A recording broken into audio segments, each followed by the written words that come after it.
Hi, we're going to review today for the Chapter 9 quiz. All right, number 1, what foreign policy issues did George Washington face as president? Well, there were several of them. Remember, whenever you see foreign, it means international, it means dealing with other countries. And so the things that Washington has to deal with, the British are seizing American ships. That's a problem because their stuff is being stolen. It's a conflict with the British. That's an international issue. Washington also decides on his policy of neutrality in the war between France and Britain. So France had formerly been the U.S. ally. Britain obviously was our kind of mother country, and so Washington decides to not pick sides. We also have the Spanish interfering with us. There's a Spanish threat to close New Orleans to the U.S., which obviously would hurt us in our shipping. That's right at the mouth of the Mississippi River, and so that's a problem. And then the British are stirring up trouble out in the West with the Native Americans. They are resisting the U.S. government's laws in the Northwest Territory, which is a big problem because there's people that are moving out there and the U.S. government's having a hard time keeping them safe because the British are encouraging Native Americans to kind of rebel against the U.S. So those are all foreign policy issues. They deal with other countries. So then number 2 is asking you about what are the domestic policy issues that Washington faced as president. Those are things within the country, not having to do with other countries. The biggest and most important thing that Washington has to deal with is the Whiskey Rebellion. When there are farmers who are rebelling against the tax, Washington has to send in the military to end that rebellion. There's also the issue of the National Bank. Whether or not the National Bank is something that we can even do according to the Constitution, and how are we going to pay still back that war debt from the Revolutionary War. Okay. All right, number 3, which treaties were signed during Washington's term of office and what did each of them do? So there are 3 main treaties. The first one is the Treaty of Greenville, which was a treaty with the Native Americans. This is after the Battle of Fallen Timbers, and they ceded, which means that they gave up the land in present day, because they weren't states yet, Ohio and Indiana. And so after the Battle of Fallen Timbers, the U.S. government has defeated the Native Americans. They give up their land. The next treaty is called Jay's Treaty because John Jay goes to England and makes it. This is a treaty with the British where they agree to leave their forts in Ohio and stop attacking U.S.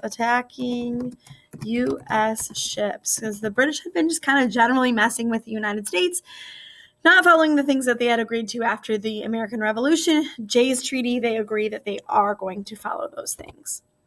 The third treaty is Pinckney's Treaty. The man who made the treaty with Spain was called Pinckney. The Spanish in this treaty agree that the U.S. has the right to use the Mississippi River and the port of New Orleans.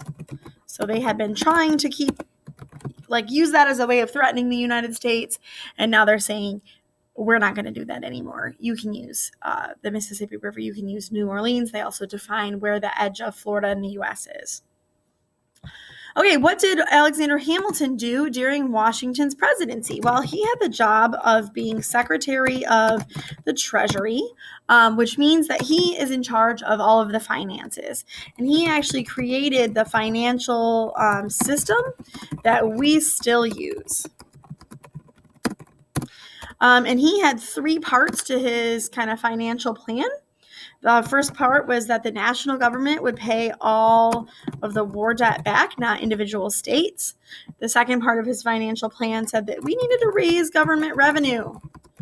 So he creates the tariff. And the third part of his plan was to create a national bank, which was the most controversial part of this plan. Number 5, explain the difference between a loose construction and strict construction of the Constitution. So if you believe in a loose construction, what that means is you think that the Constitution is flexible, or that the powers can be expanded using the elastic clause. You don't think it's just about what's only listed there, but that there's more to it. And if you believe in a strict construction of the Constitution, it means that you think that the Constitution is rigid. It's not flexible, right? And that you believe that you can only do what is listed in the Constitution. You can't expand that power.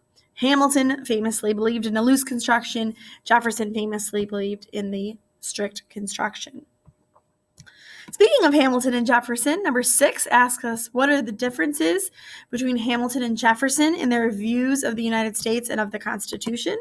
So if we start with Jefferson, he wanted to have a weaker national government, because that would mean that the state governments had more power. He didn't want a national bank, because he said that the national bank was taking on powers that weren't in the Constitution. And he wanted an alliance with France. He had been the ambassador to France. He believed that the French really helped us in the American Revolution, and that we owed them an alliance. Hamilton thinks kind of the opposite of all of these things. They are opposites. They start the first 2 political parties because they're so different from each other. He wanted a stronger national government. He wanted a national bank, and he wanted an alliance with Britain. He thought that they were a closer trade ally for us, and therefore they should be our main alliance. So those 2 guys are opposite on just about every issue. All right, what was the Federal Judiciary Act of 1789? Well, this is the law that sets up the entire court system. So this is a law that set up the lower federal courts, because those had not been established by the Constitution. And it specifically gave 6 members to the Supreme Court, because the Constitution also did not say how many judges should sit on the Supreme Court. And then number 8, what foreign and domestic policy issues did John Adams face as president? Well, let's start with his domestic issues. He has issues with people in the country having disagreements over taxes and over political parties. But his main issue within the country has to do with aliens. He passes the Alien and Sedition Acts, severely limiting the rights of immigrants to the United States. His foreign policy issues are also problematic. France had started seizing U.S. ships, and so that's a problem. Leads us into the XYZ affair, where some French officials tried to bribe the U.S. government. And ultimately, John Adams is able to kind of solve that problem and make peace in the Convention of 1800. All right, that's it. Not too bad for a quiz. Study, you're going to do great.